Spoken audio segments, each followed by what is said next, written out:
Shalom Bapak dan teman-teman, perkenalkan kami dari kelompok 11 yang beranggotakan saya Diva Hartono, Febri Madaun, Franky Sibatuara, dan Yosafat Turnip. Di sini kami akan menjelaskan mengenai distribusi gamma.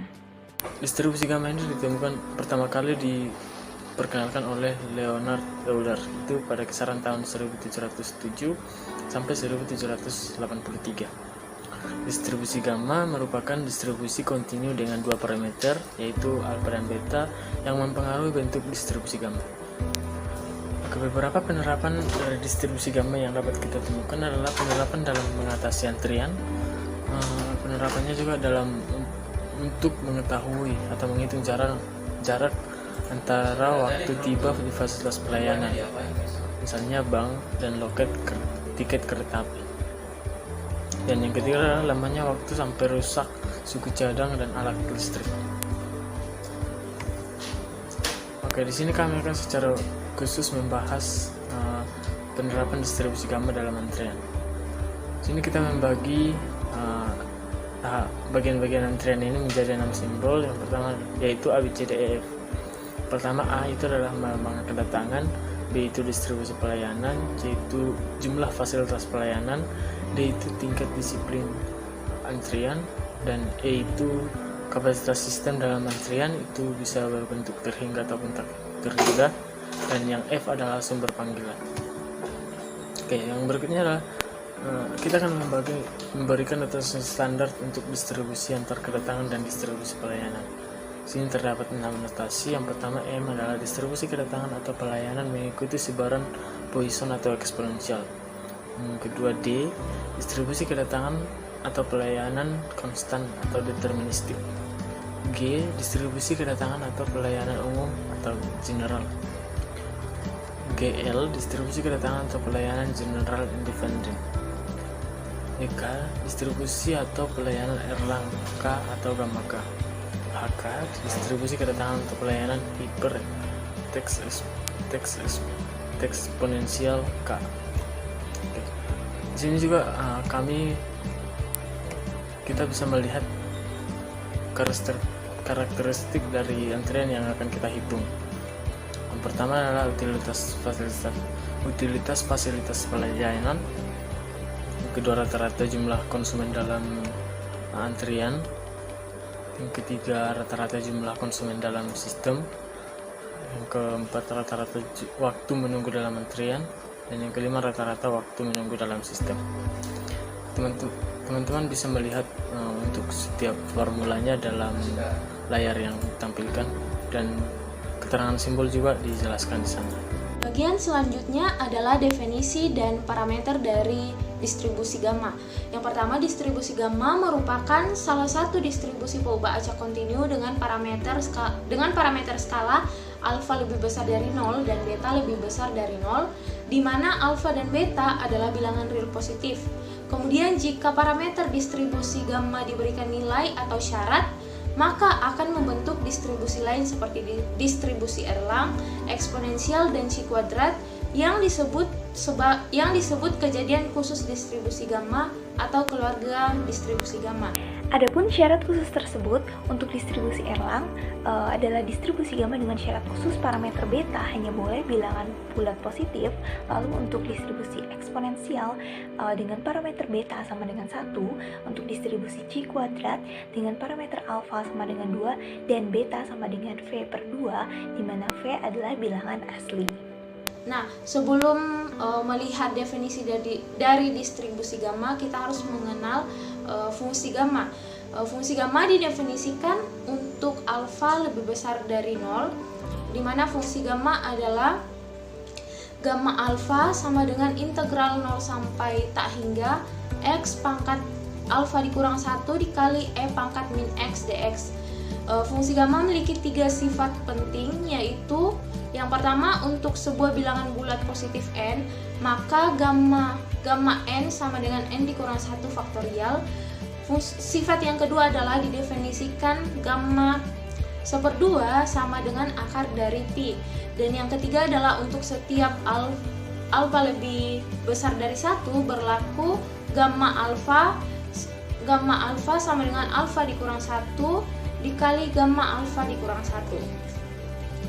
Nah, selanjutnya adalah distribusi gamma yang didefinisikan sebagai sebuah variabel acak kontinu X dikatakan memiliki distribusi gamma dengan parameter alfa dan beta, di mana alfa lebih besar dari 0 dan beta lebih besar dari 0 jika fungsi kepadatan probabilitas dari X adalah fx, di mana 1 per beta pangkat alfa dikali gamma alfa dikali x pangkat alfa dikurang 1 dikali e pangkat min x per beta untuk x lebih besar dari 0 dan 0 untuk nilai x yang lainnya. Distribusi gamma ini memiliki fungsi distribusi kumulatif gamma, di mana x dengan parameter alfa dan beta sama dengan p dalam kurung x lebih kecil sama dengan x sama dengan integral 0 sampai x 1 per beta pangkat alfa dikali gamma alfa dikali t pangkat alfa dikurang 1 dikali e pangkat min t per beta. Nah, parameter alfa disebut parameter bentuk dan parameter beta disebut parameter skala apabila fx, di mana parameter alfa dan beta sama dengan f dalam kurung x per alfa dengan parameter 1 dan beta. Nah, di samping slide terdapat sebuah grafik yang menunjukkan bahwa semakin kecil nilai beta maka titik puncak kurva akan semakin tinggi. Sedangkan grafik selanjutnya menunjukkan bahwa semakin kecil nilai alfa maka titik puncak kurva akan semakin melengkung dan terbuka ke arah dalam. Hal ini menunjukkan bahwa distribusi gamma adalah distribusi positif.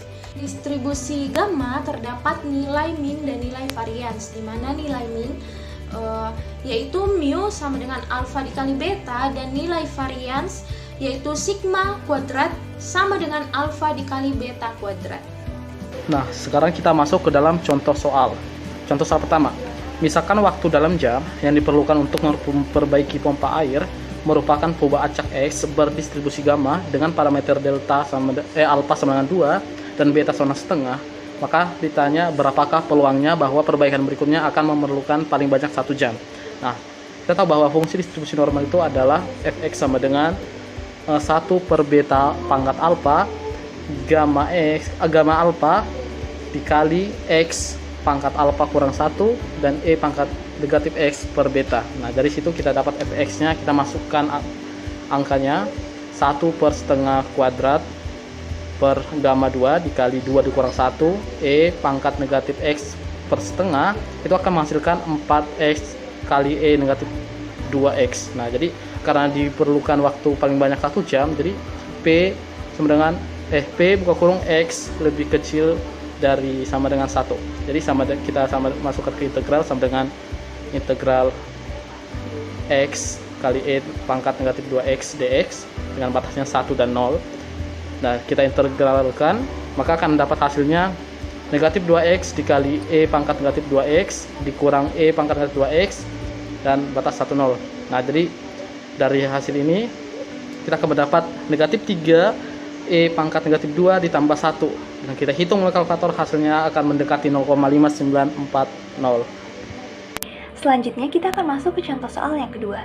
Variabel acak kontinu X yang menyatakan ketahanan suatu bantalan peluru dalam ribuan jam yang diberi pembebanan dinamis pada suatu putaran kerja tertentu mengikuti suatu distribusi gamma dengan diberikan alfa sama dengan 8 dan beta sama dengan 15. Kita diminta untuk menentukan probabilitas selama 60 sampai 120 ribu jam, dan juga kita diminta untuk menghitung min dan variansinya. Penyelesaian untuk probabilitasnya, di sini kita melihat bahwa yang ditanyakan selama 60 sampai 120 ribu, sehingga kalau kita membuatnya dalam kalimat matematika, kita dapat menulis X lebih besar sama dengan 60 kurang dari sama dengan 120, sehingga untuk persamaan probabilitasnya P dalam kurung X lebih besar dari sama dengan 60 kurang dari sama dengan 120.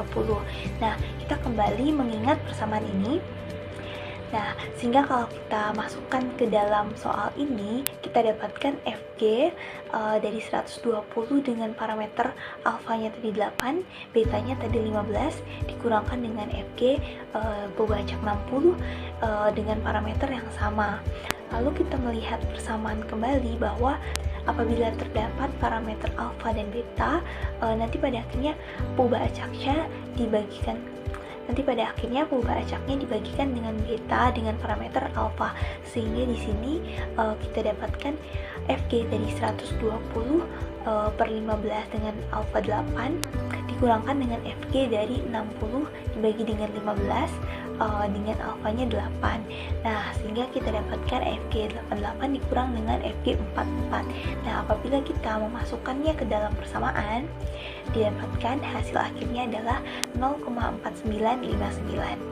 Nah, kita mengingat kembali untuk persamaan min sama dengan mu x sama dengan EX begitu. Nah, ini sama dengan alfa dikalikan beta, sehingga kita langsung saja masukkan alfanya 8 dan betanya 15, didapatkan minnya adalah 120. Nah, untuk variansnya itu sigma dari x kuadrat itu sama dengan alfa dikalikan dengan beta kuadrat, sehingga di sini kalau kita masukkan menjadi 8 dikalikan dengan 15 kuadrat, hasilnya adalah 1800. Baik teman-teman, berikut adalah referensi yang kami gunakan. Sekian presentasi dari kelompok kami, kurang lebihnya kami mohon maaf. Terima kasih.